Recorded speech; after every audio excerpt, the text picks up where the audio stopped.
Okay, हमने last class में ये सब कर लिया था। इस बार हमने साइक्लिक प्रोसेस में वर्क डन के बारे में बात करनी है। देखो, हमारे पास जो वर्क डन का फॉर्मूला था वो था -p एक्सटर्नल dv, और वो इंटीग्रेशन में था, है ना। अब अगर मैं बोलूं तो work done is area under PV curve. अगर आपके पास पीवी कर्व दिया हुआ है तो जो कर्व है उसके लिए फॉर्मूला ये लगता है ना, पीवी में हमारे पास ऐसे कोई कर्व है तो इसका पी डीवी करके इंटीग्रेशन करते हैं तो ये एरिया ऑफ द वो आ जाता है। तो हमारे पास सिंपल क्या करना है, हमने एरिया निकालना है। अब एरिया निकालते हुए दो तीन बातों का ध्यान रखना है।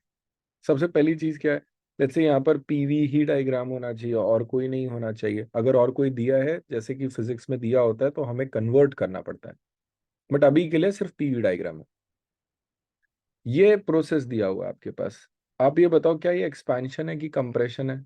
बताओ, ट्राई करो, बताओ क्या होना चाहिए आपके हिसाब से।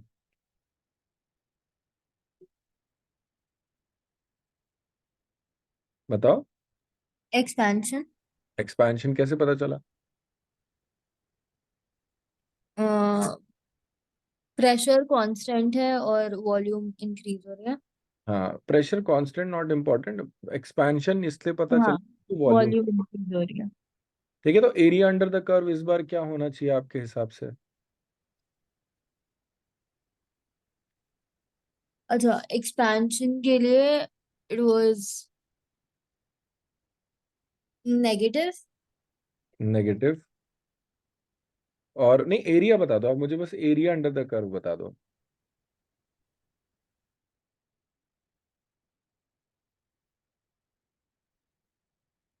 ये एरिया क्या होना चाहिए?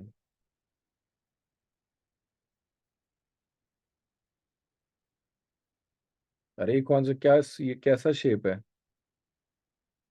What is it, square, triangle, क्या ये? व्हाट है। What is length? What is length, what is breadth? पहले आप लेंथ बताओ क्या है इसका, ये कितना है? अच्छा, 2। 10? सॉरी, 10। दिस वन इज हाँ, ये क्या है? 2? 2 एरिया कितना हो जाएगा? मल्टीप्लाई कर। 20, तो इसका आंसर आएगा -20 लीटर एटीएम। बस इतना सही है। अब इसमें अगर आपको वर्क डन लीटर एटीएम से उसमें कन्वर्ट करना है तो दिस इज 101.3 जूल होता है ये। होगा। आया समझ में? हम्म। पक्का? Yes sir. नेक्स्ट देखो, इसी में अगर आपके पास आता है work done in cyclic process, work done in a cyclic process, हम बोलते हैं work done in a cyclic process is negative. और इसी में साइक्लिक प्रोसेस कह रहा हूँ, अरे यार, work done in a clockwise, clockwise cyclic process में ही बात हो रही है, but we are talking about clockwise and anti clockwise. अगर क्लॉकवाइज प्रोसेस है तो नेगेटिव है, एंड अगर एंटी क्लॉकवाइज है तो ये तुम्हारे पास पॉजिटिव है। क्या ये बात समझ में आई? नहीं। नहीं? I know. आओ डिस्कस करें इसको कैसे। देखिए, आपको ये बात जो मैंने बताई वो तो समझ गए होगे कि नेगेटिव पॉजिटिव का क्या मतलब है, हाँ। In with the work done का साइन। बट व्हाई इज हाँ। दिस हैपनिंग, लेट्स लुक, है ना। तो let's say this is the process and this is a clockwise process. I hope clockwise दिखाई दे रहा होगा। ठीक है, ये यस। है, ये आपके पास 1 है, this is pressure, this is volume, this is 1, this is 5। ठीक है, यहाँ पर लीटर है, यहाँ पर एटीएम है। ठीक है, अब एक बार देखना है इसको, मैं एक एक करके सॉल्व कर रहा हूँ। What is work done under this area, what is work done under this graph? वो अवन में जो है वो रहने दो आप। हाँ हाँ, रहने दो। हाँ, 10। This is going to be 10, good. तो 10 या -10? This is clockwise, then -10। Don't see clockwise, see this is expansion ना। हाँ, पहले तो I am breaking it down ना, अभी मैं ब्रेक कर करके देख रहा हूँ इसे। तो this is a expansion process, तो यहाँ पर वर्क डन क्या होएगा, -10। -Litre ATM. ओके, अब मुझे यस। इस प्रोसेस के लिए वर्क डन बताओ। What do you think work done इस प्रोसेस में क्या होगा?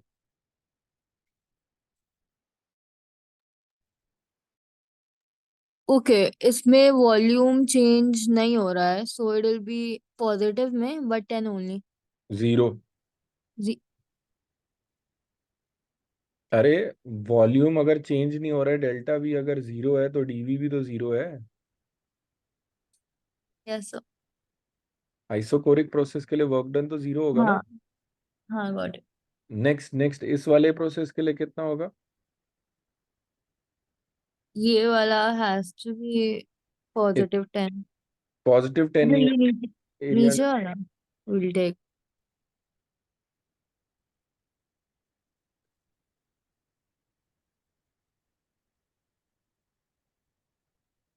Five. Positive 5 litre ATM, yes. +5। What about this? Same thing, 0। Zero. अच्छा टोटल को ऐड करो, कितना आया? -5। अच्छा इस एरिया, इसका एरिया देखना कितना होता है। अगर मैं सिर्फ इस बॉक्स का एरिया निकालूं, यही होगा ना वर्क डन, इस बॉक्स का एरिया। हाँ। तो एरिया कितना आएगा? 1 × 5 5। एंड नेगेटिव में 5 आ तो रहा है। इसीलिए मैंने बोला क्लॉकवाइज, क्लॉकवाइज में हमेशा एक्सपेंशन वर्क ज्यादा होता है। हाँ। ठीक है, इस वजह से ये आया। अब क्लियर है कि साइन क्यों आ रहा है ऐसा? Yes sir. चलो जी, ये तुम्हारे पास ग्राफ के 2 क्वेश्चन हो गए, तीसरा क्वेश्चन करके दिखाओ। ये दोनों करके दिखाओ जल्दी से। साइन के साथ बताना, साइन नहीं बताया गलत माना जाएगा। टोटल बताने, सारे बताने हैं? दोनों बताने साथ में, नहीं नहीं, सिर्फ वर्क डन अपने इस प्रोसेस के लिए बताना है। होगा। हम्म, मतलब एरिया अंडर द कर्व बताना सीधे। Okay, that was a very nice attempt.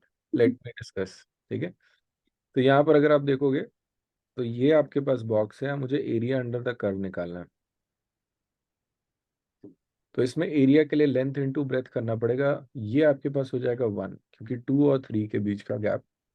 और यहाँ पर आएगा 3 और 1 के बीच का गैप 3। यस। ठीक है, since it is clockwise answer is going to be -3 litre ATM. Joule में करने के लिए 101.3 से मल्टीप्लाई करना है। नेक्स्ट वाला करो। चलो, इसके लिए हम देखें, डायमीटर इसका 2 है, इसका रेडियस 1 आ जाएगा, πr² इसका एरिया है, -π लीटर एटीएम। ठीक है, ये आपके यस। पास क्वेश्चन थे। शुरू करने जा रहे हैं लॉज ऑफ थर्मोडायनेमिक्स से। लॉज ऑफ थर्मोडायनेमिक्स में फर्स्ट है आपका जीरोथ लॉ। तो जीरोथ लॉ काफी आसान सा लॉ है, और ये फर्स्ट लॉ के बाद आया था, इसलिए इसको जीरो करके नाम दिया गया। डायथर्मल की बात करें, डायथर्मल का मतलब ये जो ब्लॉक्स के बारे में आप बात करो ना, इन ब्लॉक्स का जो सरफेस है वो हीट को अलाउ करता है। मतलब हीट यहाँ से यहाँ जा सकती है, हीट यहाँ से यहाँ आ सकती है। बहुत ही आसान सा लॉ है। ये कह रहा है कि अगर ए और बी का टेम्परेचर सेम है, बी और सी का टेम्परेचर सेम है, तो ए और सी का टेम्परेचर भी सेम होगा। दिस इज इट, इस पे और कोई खास क्वेश्चन नहीं है। ओके। Okay, yes sir. चलो जी, फर्स्ट लॉ ऑफ थर्मोडायनेमिक्स याद है ना? फर्स्ट लॉ ऑफ थर्मोडायनेमिक्स मैंने बताया था कि अगर आपको इंटरनल एनर्जी किसी भी सिस्टम का बढ़ाना है तो हमें क्या करना पड़ता है उसमें, या तो हीट करना पड़ेगा या या तो तो हीट करना करना पड़ेगा। होता है तो वो करना पड़ता है। यस। ठीक है, डेल्टा यू इस इक्वेशन को ही फर्स्ट लॉ ऑफ थर्मोडायनेमिक्स कहते हैं। और एक चीज देखना, यहाँ पर बहुत फर्क पड़ता है। जब सीपीसीवी बता रहा था तब मैंने समझाया था हीट किस तरह से ऐड करते हैं वो मैटर करता है। ठीक, तो वैसे ही अगर आपके पास इस बार क्या है, delta U is equals to Q plus W, and you are heating or you are providing heat in a closed container। अगर closed container में कर रहे हैं तो what can I say about delta V बताओ? जीरो। वॉल्यूम चेंज नहीं होगी, 0। अगर वॉल्यूम चेंज नहीं होगी तो वर्क डन क्या होगा? जीरो। 0। तो मैं डेल्टा U को लिख सकता हूँ QV। QV का मतलब होगा heat supplied at constant volume. ठीक है, this is heat supplied at constant volume. Volume. और ये बहुत फेमस और बहुत इंपॉर्टेंट चीज है इसका। देखिए, delta U is equals to Q V, और ये होता है N C V delta T. आज से डेल्टा यू का नया formula, delta U is equals to N C V delta T. और हमें पहले भी पता था और यहाँ से भी प्रूव हो रहा है कि अगर डेल्टा टी जीरो है तो चेंज इन इंटरनल एनर्जी भी क्या होगा, जीरो होगा। क्या ये बात सही? Yes sir. बहुत इंपॉर्टेंट फॉर्मूला है, you can not forget this. कई बार तो सीधे यही आ जाता है। और ये भी चीज इंपॉर्टेंट है कि यहाँ पर जो सी है ये मोलर है, क्योंकि एन से मल्टीप्लाई किया। एम सी करते तो ये स्पेसिफिक हो जाता, और सिर्फ सीवी होता तो ये सिर्फ हीट कैपेसिटी होता। क्लियर? Yes sir. यस। ये सारा कुछ है हमारा। अब इसके आगे इस पे बेस्ड कुछ क्वेश्चंस हैं जो हमने लगाने हैं। बहुत इजी से शुरू करके थोड़ा लेवल हार्ड तक किया है। पांचों क्वेश्चन आपने सॉल्व करने हैं अभी तुरंत।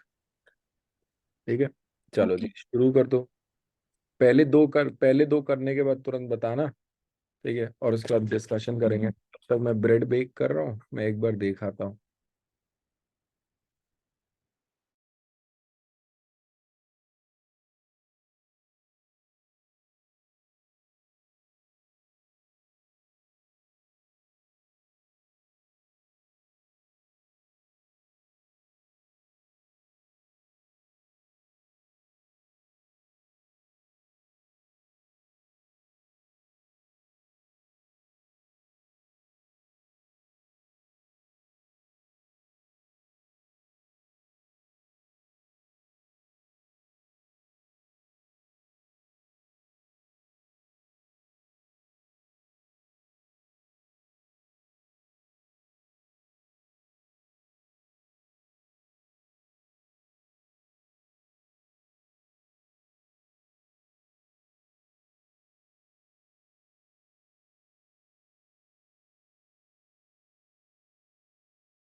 वेरी गुड, आपका पहला आंसर बिल्कुल ठीक था।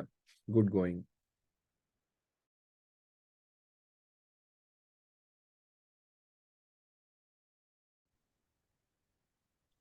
देखना, a certain system एब्जॉर्ब है, एब्जॉर्ब कर रहे हैं तो प्लस में आप, हाँ। And has this work performed on it. अगर परफॉर्म किया जाता ऑन इट, इसका मतलब कंप्रेशन है, हम्म। नहीं होगा। तो कंप्रेशन में वर्क डन भी पॉजिटिव है, तो 0.3 plus 0.7 is giving you 1 kilo joule. Hmm. अब ये जो डेल्टा यू है ये पॉजिटिव आया, और पॉजिटिव कब आता है? जब एंडोथर्मिक होता है, एक्सोथर्मिक होता है। Delta U positive is exo. Negative तब एंडोथर्मिक। होता है exo, negative is exo. Okay. Positive is endo. ठीक है, तो पॉजिटिव है यहाँ पर +1। ठीक है, यस सर। नेक्स्ट वाला करो, आगे समझ में ये वाला? Yes sir. Okay.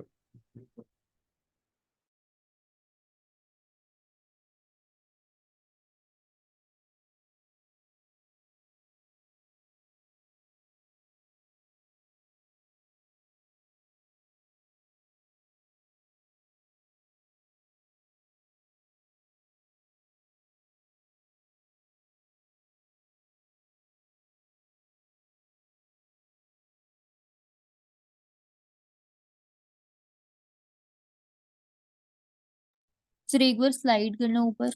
Fourth question, last line नहीं दिख रही।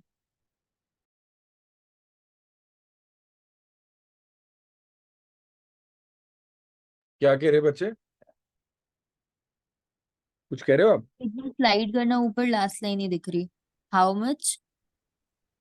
हाँ। थर्ड वाला हो गया? थर्ड वाला हुआ?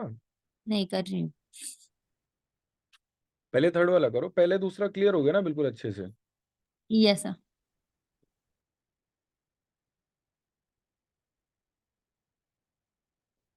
तो बताओ। देखें, तो थर्ड वाले में क्या होगा आपका, delta U is equals to Q plus W है। डेल्टा यू आपका हो गया -1455। हीट आपका एब्जॉर्ब हुआ तो पॉजिटिव में, वर्क ये रहा।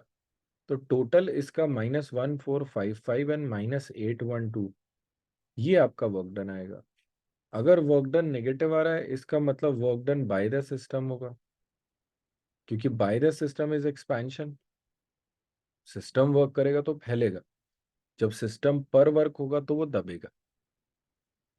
आया समझ में? Yes sir. वर्क करेगा तो फैलेगा, तो नेगेटिव से पता चल गया सिस्टम वर्क करेगा। या how much heat has been absorb. अच्छा नहीं, ये तो ये वाला है, how much work express in joules was involve, ठीक है।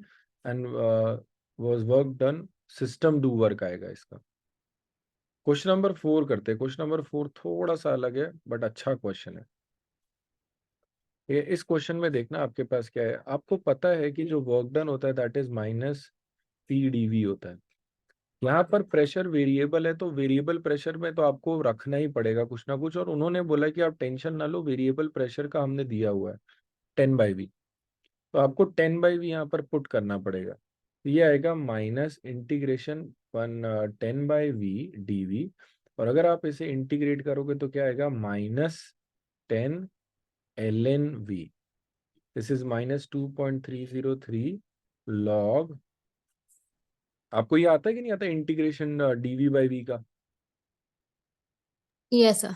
है ना? तो ln V हो जाएगा, और लॉग में कन्वर्ट करने के लिए हम क्या करते हैं, उसको 2.303 से मल्टीप्लाई करते हैं। मल्टीप्लाई कर देना।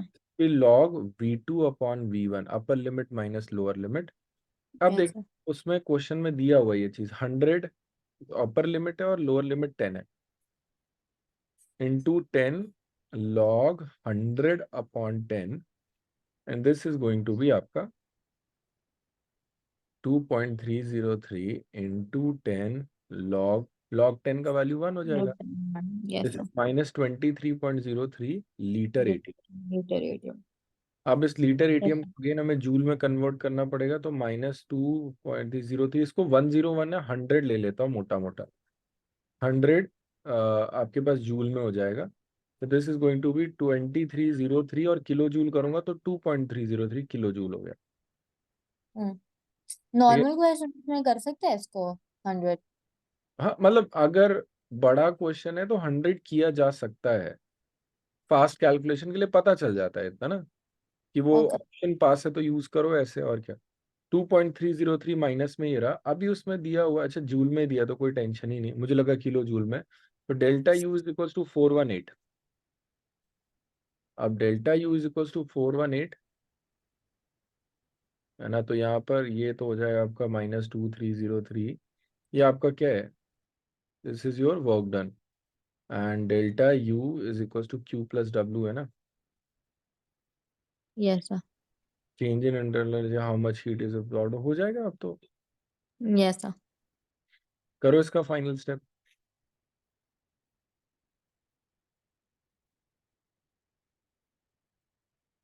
उसमें बता दो क्या होने वाला है। डेल्टा यू क्या दिया हुआ है? 418। 418। क्वेश्चन नंबर 5 ट्राई करो फिर। चलो, ये वाला हमने कर लिया था, इस लास्ट वाले को डिस्कस करते हैं। सिंपल तरीका है, यहाँ पर आइसोथर्मली रिवर्सिबली आपने देखा, फॉर्मूला क्या लगेगा, work done is equal to -2.303 NR। NRT log V2/V1। यहाँ पर देखा कि n का मतलब पता ही है, 22/44 हो जाएगा, हाफ मोल। R अगर यस आप सर। 25/3 देखोगे तो लास्ट में आंसर जूल में आएगा। T आपके पास 300 हो जाएगा, और yes log sir. V2/V1 is 7.5 divided by 2.5, 2.5। This is going to be 3। तो ठीक। log 3 का वैल्यू, बस वैल्यू पुट करनी है इसमें। ठीक है। यस। नेक्स्ट, अब इसी में आप ये बताओ, क्या आगे तो किया नहीं आपने, वर्क डन निकाल लिया, अब इसका हीट एब्जॉर्ब कौन बताएगा?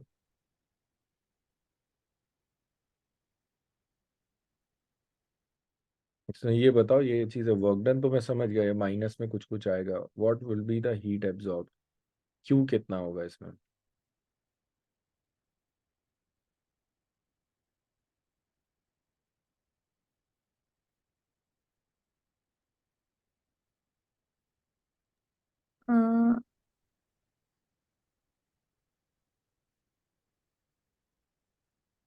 आपको ये नहीं समझ में आ रहा को डेल्टा यू क्या होगा, है ना? अभी हमने पढ़ा था जो something to do with ideal behaviour है क्या? नहीं। Delta U is equal to N C V delta T, अगर आइसोथर्मल है तो डेल्टा यू कितना होगा? जीरो, क्योंकि डेल्टा टी जीरो है ना। Yes sir. आइसोथर्मल में डेल्टा यू बराबर जीरो हो जाएगा। अब इसमें आगे, then calculate the work done and heat absorbed, अगर आप ये करो तो delta U is equal to Q plus W, अब तो हो जाएगा, तो minus yes sir. Equal to Q, ये भी। -16। यस। चलो जी, ये आपके पास यहाँ तक था। Let's talk about the next big thing that is enthalpy. आओ समझे व्हाट इज एंथैल्पी, इसके बारे में देखने जा रहे हैं। आपको एक बढ़िया चीज सिखाता हूँ, एंथैल्पी क्या होना चाहिए। एंथैल्पी की दो तीन डेफिनेशन है, पहली सबसे इजी वाली समझते हैं।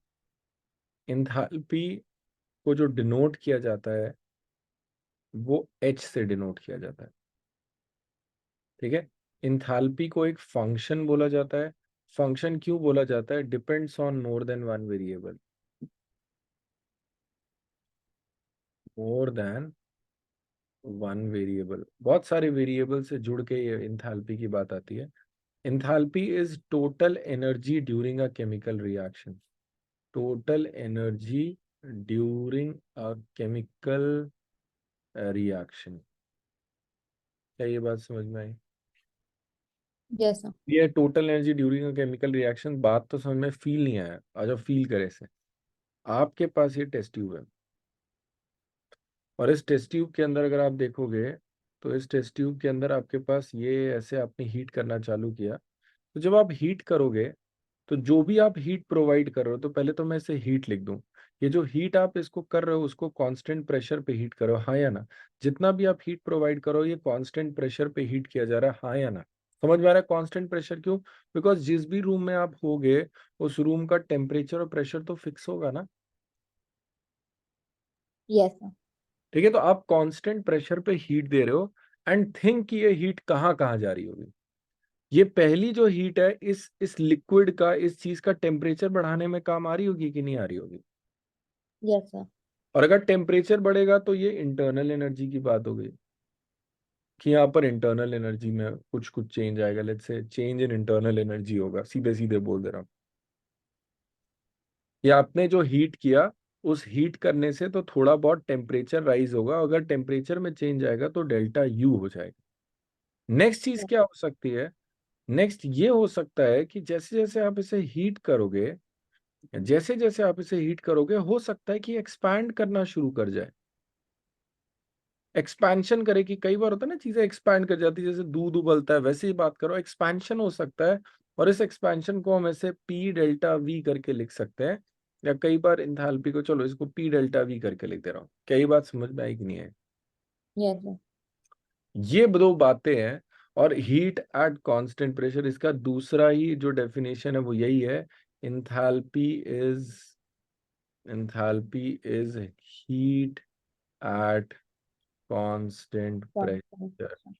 ठीक है, तो यही तुम्हारे पास होता है, तो delta H is equal to delta U plus P delta V, ये मोस्ट फेमस वाला इसका एक्सप्रेशन है।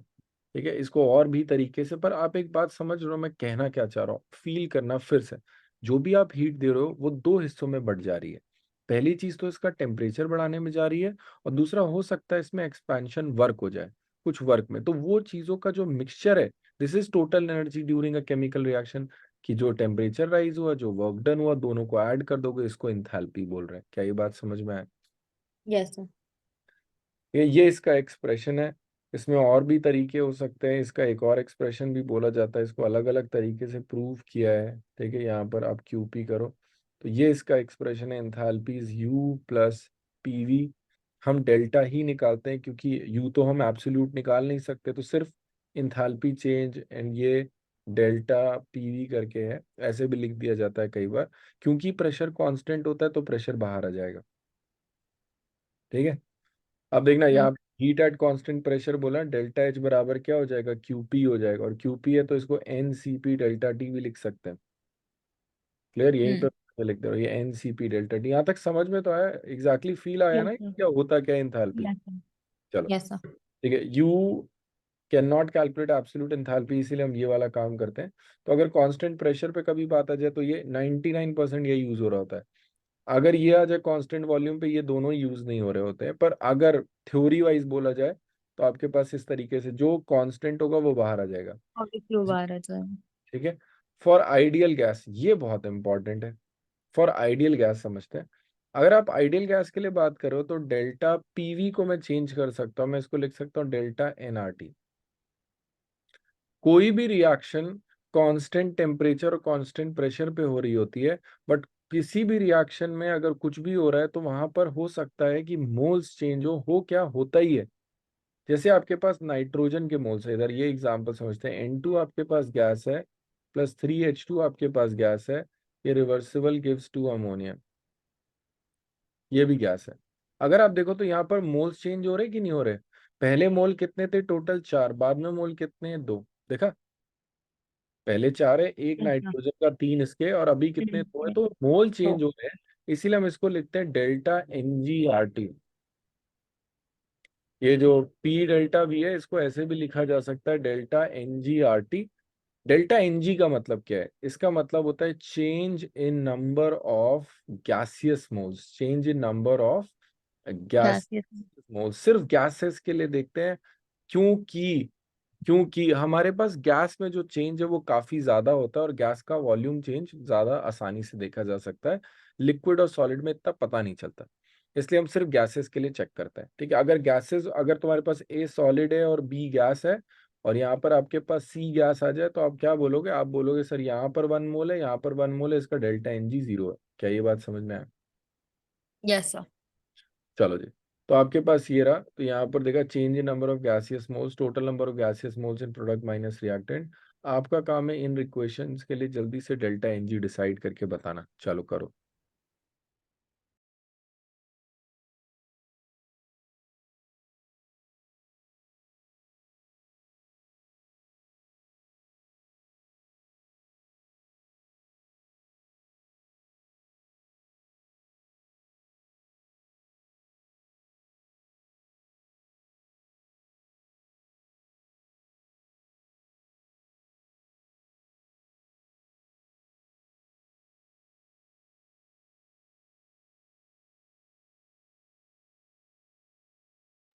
सिर्फ पहला वाला करना। अभी तो करके दिखाया, पहले वाले में कितने मोल्स हैं यहाँ पर, 1, 1। पे कितने हैं, 2, 2। तो डेल्टा NG कितना आ गया, 2 - 1। 1। ओके 1।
लास्ट वाला 0।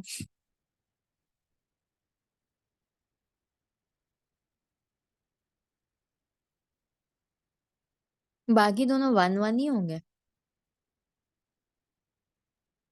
बाकी दोनों नहीं, वन वन नहीं होंगे।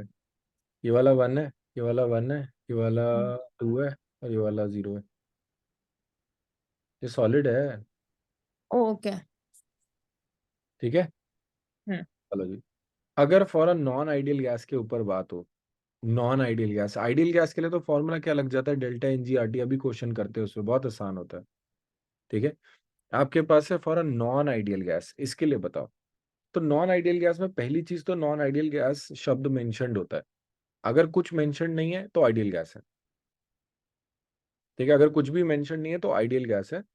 यहाँ पर आपके पास कुछ इस तरह P1, इस बार फॉर्मूला क्या होगा, जो डेल्टा पीवी होता है उसको हम इस बार लिखते हैं P1 V1 minus P2 V2, या P2 V2 minus. -P1 P1। इस बार दोनों चीजें चेंज हो रही होती नॉन आइडियल वाले केस में, जैसे ये वाला क्वेश्चन है। यहाँ पर आप सोचो, चलो इस वाले क्वेश्चन को करके देखो, इजी है। इसमें हिंट भी दिया हुआ है, सोच के बताओ।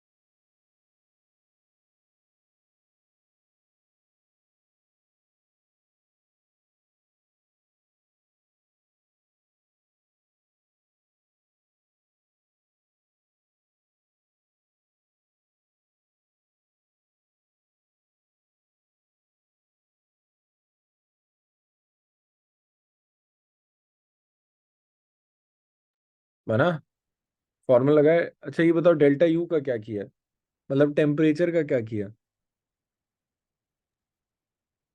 आपको दिख रहा है ना, इस बार थोड़ा मुश्किल सा हो गया कि पी भी यस दिया है, सर। टी भी दिया है, टी दिया है। आप बताओ टी का क्या करे, पी और वी का तो समझ में आ गया होगा, यस सर। है ना। तो टी का क्या करे बताओ, क्या लगता है। पता है टी को कुछ नहीं करना है। क्यों? क्योंकि यहाँ पर जितना भी टेम्परेचर की वजह से, अच्छा आप ये बताओ, delta U is equal directly proportional delta T होता है कि नहीं होता है। Yes sir. अगर डेल्टा यू बराबर डेल्टा टी होता है, तो जो भी तुमने डेल्टा यू में चेंज किया होगा, या जो भी दिक्कतें डेल्टा यू में आई होंगी, वो सब चेंज इन टेम्परेचर में हो गया होगा ना। तो टेम्परेचर चेंज से जो भी प्रॉब्लम या जो भी चीजें हो रहा होगा, वो सब डेल्टा यू में कवर हो गया ऑलरेडी। और इसीलिए उन्होंने क्वेश्चन में डेल्टा यू दे रखा है कि आपको टेम्परेचर के बारे में सोचना तक नहीं है। आपने वैसे है। मुझे वाला फॉर्मूला, हाँ, ओके। आया समझ में क्या बोल रहा हूँ, कि जो टेम्परेचर में प्रॉब्लम हुई या टेम्परेचर में चेंज आया, उससे इंटरनल एनर्जी चेंज हो गई, वो उसने हमको दे दिया। अब हमें टेम्परेचर के बारे में सोचना ही नहीं है, अब हमें सीधे ये करना है। नॉर्मल। हम्म, करो जल्दी से बताओ इसमें यूनिट के साथ।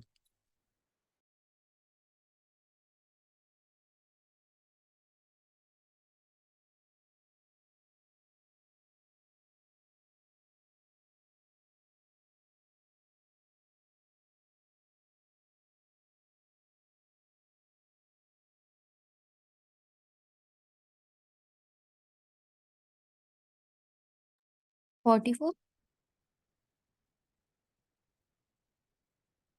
पॉजिटिव में, नेगेटिव में।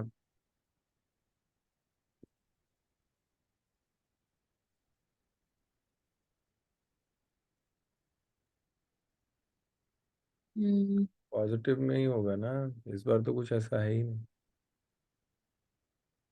हाँ।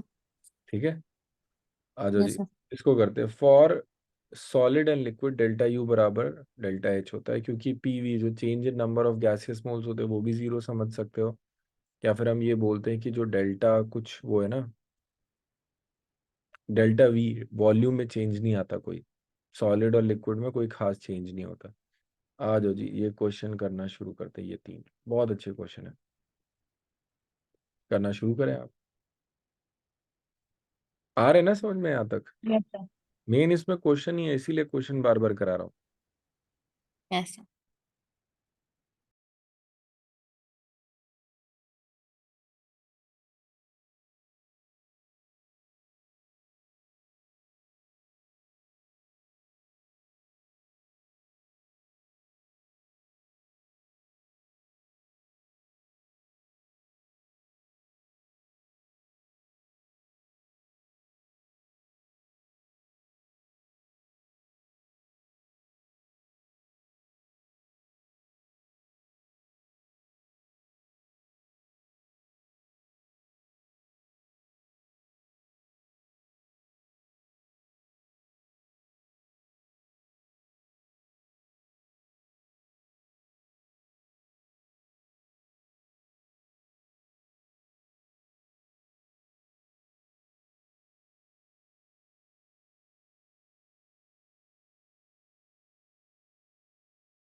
तो ये क्वेश्चन नहीं हो रहा पहला वाला।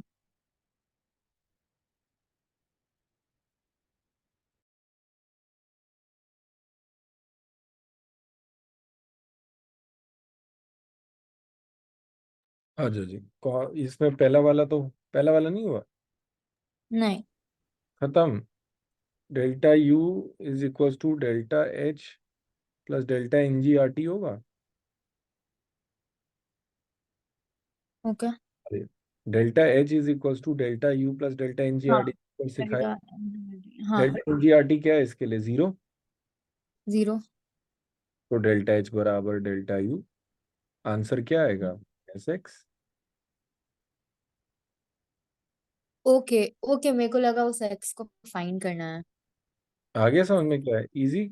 यसा। यसा। क्वेश्चन नंबर 2 करो।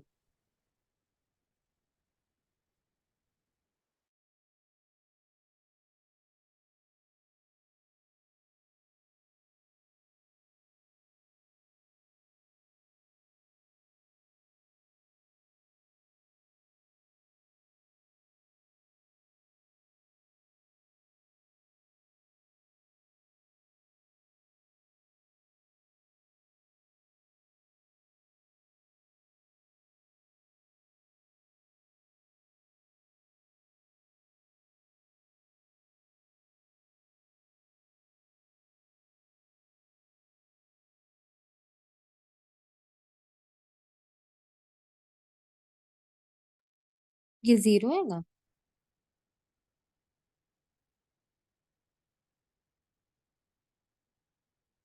तो तुमने ये गड़बड़ कर दिया यहाँ पर कि 25 डिग्री सेल्सियस को मैंने हाईलाइट किया है। आपने वहाँ पर जो वाटर बनाया कंबशन में, उसको भी आपने गैस ले लिया ना, है ना? 25 डिग्री सेल्सियस पे वाटर का क्या स्टेट रहता है? लिक्विड। आया समझ में क्या कह रहा हूँ मैं? आया ना? यस। यस। करके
इससे बहुत शेडी सा आंसर आ रहा है।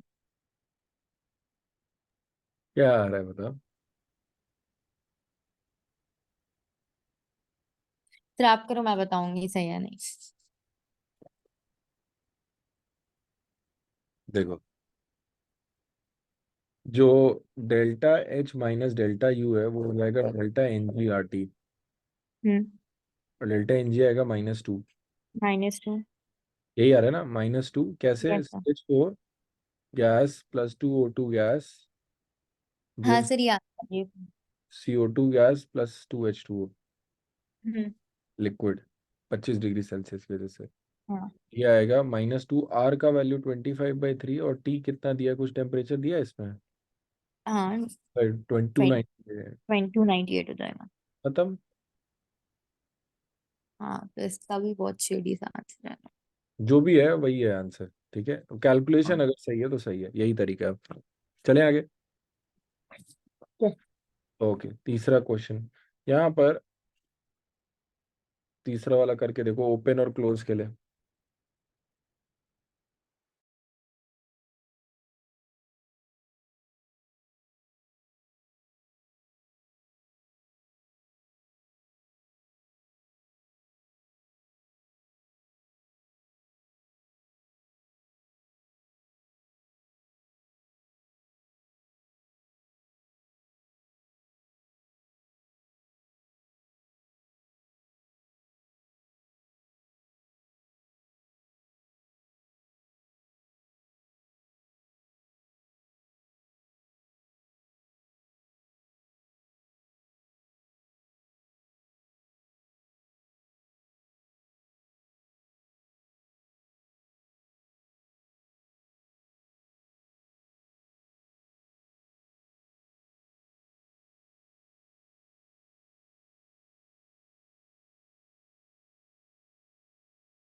फिर क्लोज्ड में तो 0 होएगा। होएगा। और ओपन में आंसर आ रहा है। अ, एक सेकंड में कैलकुलेशन चेक करके बताती क्लोज में तो आपका आंसर 0 है। ओपन में आपके पास क्या होगा, पहले तो आपको रिएक्शन लिखनी पड़ेगी, ठीक है, ओपन में आपको रिएक्शन लिखनी पड़ेगी। रिएक्शन होगी, दो दो तीन तरीके इसको करने के, आ जाओ इधर बोर्ड पे देखो। Zinc plus HCl 2 times gives ZnCl2 + H2। हूँ। ये सॉलिड है, ये लिक्विड है, ये आपके पास सॉलिड है, और ये गैस है। हम्म। अब अगर आपके पास ये है, तो व्हाट विल हैपन इज, इसको आप ऐसे सॉल्व कर सकते हो, मेरा तरीका, that is work done is equals to -P∆V। बात है प्रेशर क्या है, atmospheric pressure. Hydrogen gas open vessel है ना, तो ओपन वेसल में हम्म। टेम्परेचर 1 होगा, हम्म। और ΔV इसका होगा 22.4 लीटर -0। ये समझ में आया। नहीं। देखो, पहले पहले इसका वॉल्यूम कितना था, यहाँ पर सब लिक्विड सॉलिड था तो 0 है। अभी ये हम्म। कितना, ये तो 1 मोल था, तो अगर ये 1 मोल है तो इससे कितना ही बनेगा, ये भी 1 ही मोल बनेगा कि नहीं बनेगा। हाँ। तो 1 मोल का वॉल्यूम कितना होता है गैस के लिए, 22.4 लीटर। 22.4। यस ठीक है, सर। तो अभी तुम्हारे पास 22.4 लीटर, और पहले कितना था, 0 लीटर था। 0। ठीक है, तो इसका आंसर क्या आएगा, -22.4 लीटर ATM। हम्म। आया समझ में। हम्म। ये होगा इसका आंसर। क्लियर। इसको और कैसे कर सकते हैं? इसको और ऐसे कर सकते हैं कि इसको कर सकते हैं delta N G R T करके। डेल्टा एन जी वन है, आर का वैल्यू 1/12 रखो, और टी तुम्हारे पास जो भी टेम्परेचर दिया 298 ही दिया है, कितना दिया है, 273 दिया है, 273 से मल्टीप्लाई करो। ठीक है, 273 से आया समझ में? सर इसको वैसे नहीं कर सकते? पीवी एनआरटी से नहीं कर सकते? PV equals to NRT. उससे नहीं हो पाएगा यार ये। क्यों? तो वो थर्मोडायनेमिक्स का कॉन्सेप्ट ही नहीं इस्तेमाल किया। PV is equals to NRT से आप निकालो कैसे? How do you know? How दिया डू? हुआ नहीं, दैट इज फॉर जिंक ना। है। PV is equals to NRT is only applicable for gas. Okay, okay. आ जाओ जी।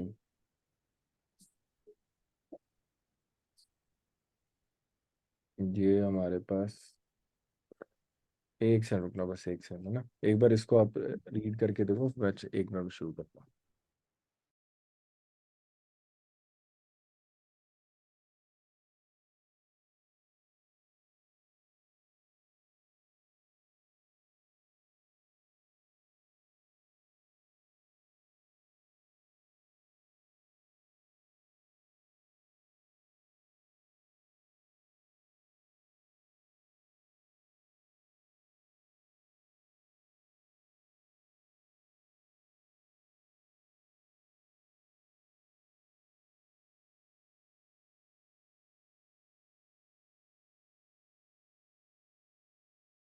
हाँ जी, चलो लेट्स स्टार्ट। ये तुम्हारे पास क्या है, enthalpy change for a reaction.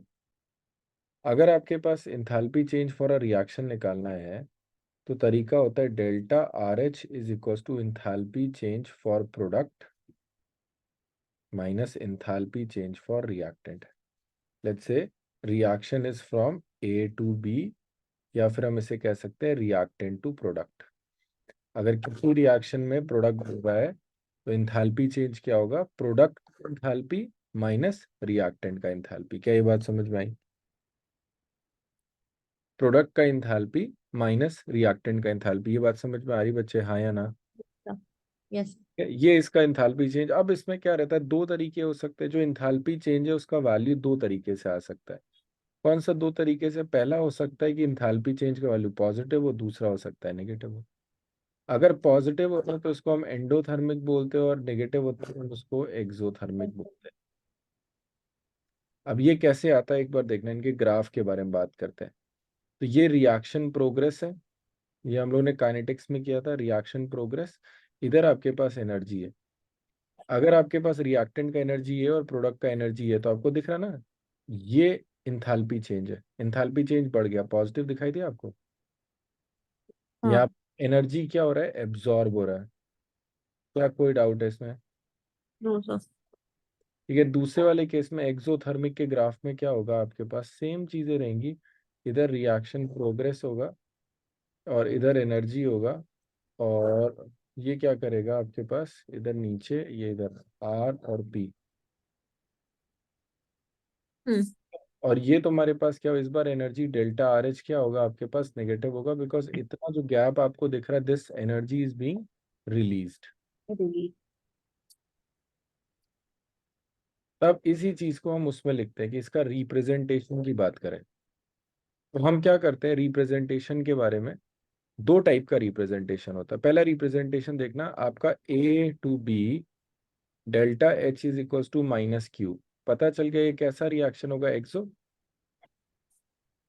हम्म। ठीक है, एक और तरीका होता है ए से बी प्लस क्यू। इसको लिखने ये भी यही चीज है, पर ये ऐसे लिखा है, देखो यहाँ पर ढंग से समझना। लोग इसे सबसे ज्यादा गड़बड़ करते हैं, उनको लग रहा है कि यहाँ पर प्लस क्यू है एंथैल्पी, ऐसा नहीं है। वो कह रहा है कि रिएक्टेंट जब बी में कन्वर्ट हो रहा है, तो प्रोडक्ट में Q amount of heat release हो रहा है, दिखा? दिस क्यू मीन्स कि प्रोडक्ट में हीट आ रहा है।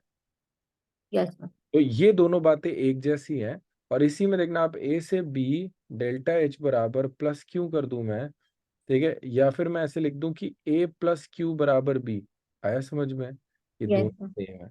इस बार रिएक्टेंट में हीट कंज्यूम हो रहा है, क्यू अमाउंट ऑफ हीट ले रहे हैं, एक्सेप्ट कर रहे हैं। क्लियर? ये आपके पास हो गया रिप्रेजेंटेशन वाला बात। ठीक, ये रिप्रेजेंटेशन मैंने यहाँ तक लिखा हुआ है। आपके पास नोट्स है ना? आपने नोट से रिवाइज करने हैं। आ जाओ इधर देखना है, यहाँ पर ये वाला क्वेश्चन मैं आपको देख करके दिखा रहा हूँ थोड़ा सा, फिर आप ये बताओगे। अगला वाला ये थोड़ा सा हाई लेवल है। आ जाओ इस रिएक्शन के लिए देखें और क्या हो सकता है वो समझते हैं। ये रिएक्शन है, और इस रिएक्शन के लिए उन्होंने डेल्टा एच दिया हुआ है। बहुत ध्यान से समझना इस डेल्टा एच को कैसे यूज कर सकते हैं और इसका क्या मतलब है। इसको बिल्कुल मोल कॉन्सेप्ट की तरह यूज करते हैं। अगर आप देखो तो ये कहना चाह रहा है कि अगर ये रिएक्शन में CH4 बर्न कर रहा है, अगर 1 मोल CH4 बर्न कर रहा है और 2 मोल O2 आपका रिएक्ट करता है तो इतना एनर्जी रिलीज होगा। आप ऐसे भी बोल सकते हो कि अगर 1 मोल CO2 फॉर्म होगा तो इतना एनर्जी रिलीज होगा। आप ये भी बोल सकते हो कि 2 मोल अगर वाटर फॉर्म होगा तो इतना एनर्जी रिलीज होगा। क्या ये बात समझ में आई? किसी के लिए यस सर। तो कि अब अगर ये है तो कहना है से कि 44 ग्राम ऑफ CH4 जब बर्न होगा, सॉरी 44 कह रहा, 16 ग्राम ऑफ CH4 जब बर्न होगा तो एनर्जी रिलीज कितना होगा? -240। -240, यस सर। तो अगर 32 ग्राम के लिए बोला जाएगा तो क्या करूंगा? डबल कर दूंगा। डबल। बस यही क्वेश्चन है। अच्छा, इसी क्वेश्चन में कैन यू कैलकुलेटेड फॉर कि अगर मेरे पास 40 ग्राम ऑफ CH4 को मैंने बर्न किया तो कितना एनर्जी रिलीज हो। ठीक है, और ये वाला करना और इसके दूसरा वाला जो है वो वाला भी ट्राई करना है। इसमें लिमिटिंग रिएजेंट का कॉन्सेप्ट लगेगा, मैं अभी आपको ये वाली चीज बता दे रहा हूँ। ठीक है, आज के लिए इतना ही, ये आप करना, इसके बाद मिलेंगे हम नेक्स्ट, जल्दी ही मिलेंगे। ठीक है, यस। चलो okay, okay. Good night. Thank you.